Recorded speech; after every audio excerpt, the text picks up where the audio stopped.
Tugas seorang bapak sebagai kepala rumah tangga bukan cuma mencari nafkah untuk anak dan istrinya, tapi juga harus meluangkan waktu dalam mendidik anak-anaknya.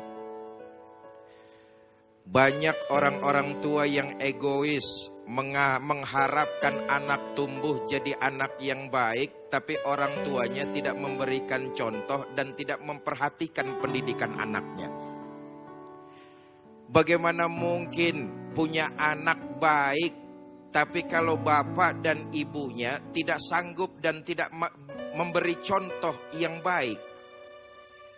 Karenanya sesibuk-sibuk apapun seorang bapak harus meluangkan waktu mendidik dan memberikan perhatian kepada anak-anaknya, buah hati, supaya di masa yang akan datang anak-anaknya menjadi orang-orang yang baik. Bagaimana konsep Al-Quran, konsep Islam mendidik anak terutama dari figur seorang bapak? Tadi ayatnya sudah dibacakan oleh qori kita. Belajar kita dari Luqmanul Hakim, dari Nabi Yakub, dari Nabi Ibrahim. Mereka pertama yang ditanamkan kepada anak-anaknya, diajarkan kepada anak-anaknya, dicontohkan langsung kepada anak-anaknya adalah nilai-nilai tauhid. La tusyriku bihi, la tusyriku billahi syai'a. Jangan sekali-kali nak menyekutukan Allah dengan sesuatu pun. Artinya iman dimantepin tuh. Pengen punya anak soleh, bapak begajulan. Begajulan, ngerti begajulan? Ya memang hak prerogatif Allah. Taufik itu haknya Allah. Memang Allah maha sanggup, Allah maha berkuasa, tapi kita bicara fakta saja. Anak itu kan ngikutin bapaknya. Kenapa? Bapak itu teladan, bapak itu panutan, bapak itu contoh buat anak-anaknya. Makanya ada pepatah Arab tuh ngomong, ma fil ab fil abna.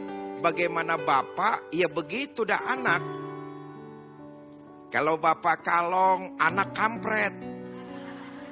Bapak nyolong, anak penyopet. Karena itu Quran memberikan contoh kepada kita tuh.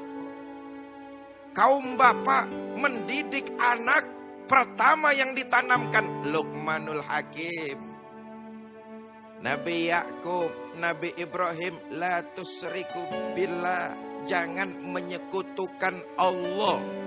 Nilai-nilai iman ditanamkan. Bahkan Nabi Yakub mengatakan kepada anak-anaknya, ketika Nabi Yakub sudah mendekati ajal, Nabi Yakub berwasiat, pesan kepada anak-anaknya. Apa? Diabadikan dalam Quran. Ma ta'buduna min ba'di.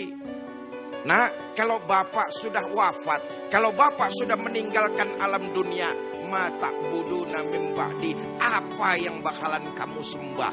Kekhawatiran seorang bapak bukan soal harta yang ditinggal, tapi agama yang benar, nilai iman yang bersarang dalam dada anak-anaknya. Kadang-kadang kita kan kebalik. Kita nih orang tua sering kebalik. Kalau anak-anak kita jago bahasa Inggris, bangga luar biasa. Boleh. Islam gak menutup diri. Anak-anak muslim harus menguasai bahasa dunia. Boleh. Tapi yang terpenting adalah imannya. Kemalangan yang sangat luar biasa. Kalau orang tua lebih bangga anak-anaknya terhadap menguasai hal-hal yang sifatnya umum ketimbang agama. Kemalangan yang sangat luar biasa. Anak nguasain bahasa asing, anak nguasain matematika, banggalah kita. Tapi lebih bangga lagi kita kalau anak-anak kita nilai-nilai agamanya mantap di dalam hati dan mempraktekannya dalam kehidupan sehari-hari. Ini bisa terjadi kalau orang tuanya memberikan contoh, terutama bapaknya. Sebab begini, Pak.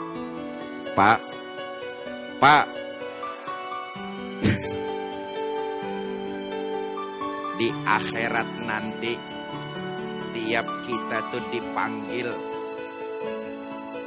komplit pakai BIN-nya. Nama kita mungkin aja bisa sama. Saya namanya Fikri. Bapak juga saudara-saudara ada yang namanya Fikri. Nama sama, BIN-nya beda. Di akhirat yang dipanggil pakai BIN nggak bakalan ketuker. Dulu diceritakan di akhirat nanti ada orang tua, ibadahnya rajin, ngajinya tekun, sedekahnya berani, puasanya taat, baca Qur'annya mantep, sholat malamnya khusyuk.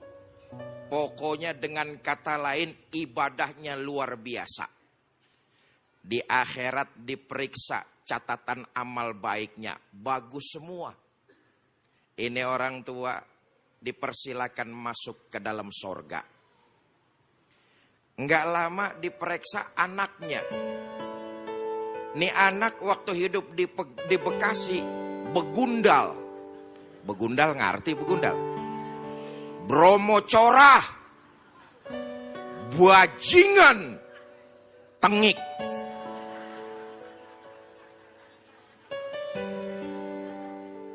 Diperiksa amal-amalannya tuh merah semua. Sholat kagak. Puasa mabok doyan, nyawer. Ya lu terusin aja sendiri dah. Diperiksa catatan maksiat penuh, sementara amal ibadahnya kosong, merah. Catatan maksiatnya penuh. Nih anak disuruh masuk ke neraka. Nih anak protes, ya Allah, di pengadilan-Mu yang maha adil, izinkan hamba untuk protes. Kenapa? Benar, saya waktu hidup di Bekasi emang gak pernah sholat. Saya gak pernah puasa. Saya gak pernah bayar zakat.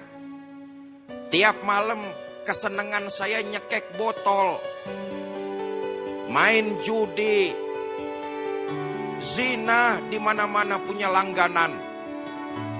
Tapi saya lakukan itu karena saya tidak tahu dan orang tua saya nggak pernah ngasih tahu.